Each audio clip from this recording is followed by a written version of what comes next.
Facing giants. 1 Samuel 17:36. It says, "Your servant has killed both the lion and the bear, and this uncircumcised Philistine will be like one of them, because he has defied the armies of the Lord, the living God." And if we look at what happened with David in 1 Samuel, we see there were two other events, as he mentioned there, the lion and the bear. And the lion would have been, for David, the first real trial of trusting the Lord against a circumstance that was very great and a challenging thing and dangerous for the lion. And David trusted the Lord, and the Lord rewarded him with victory. And then some other time later along, the bear came along. The bear was even fiercer than the lion. Larger animal too, and required even greater trust. Yet the trust for the first victory gave strength to trust for this next victory, the bear. The Lord gave David the strength to defeat this bear by, I guess he used his sling and guiding that sling, the stone, to hit the bear in the right place so he could kill him.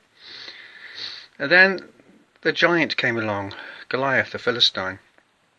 And this giant, this trial, this test was even greater than the first two, whereby the Lord gave victory. And yet David concluded that from his experience that the Lord delivered him those two times from those vicious animals because he trusted in the Lord.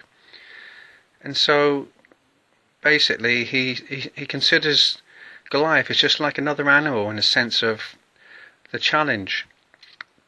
Although it required greater trust, David concluded that God, who had delivered him from the other two, would do so for this one trial as well, Goliath. And each trial, each test of faith, each time, trust requires an ever-increasing depth of trust in the Lord. And David said, "The Philistine will be just like one of these animals I killed."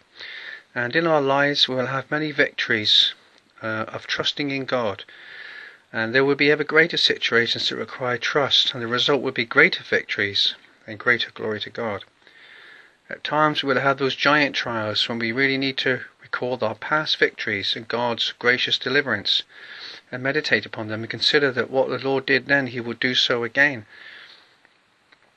And when another trial comes upon you from the enemy, you can just say, "God, deliver me from those in the past, and he will deliver me from this one somehow, some way. I will rest in the Lord.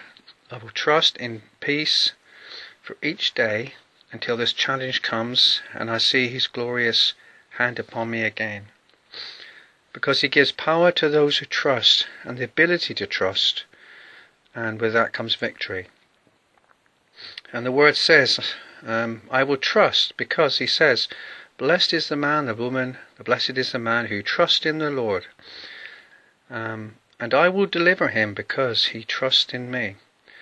Trusting God has a great reward, and often involves looking at past victories, like David did, and then seeing how the Lord dealt with it, and knowing that he will do so again somehow, some way.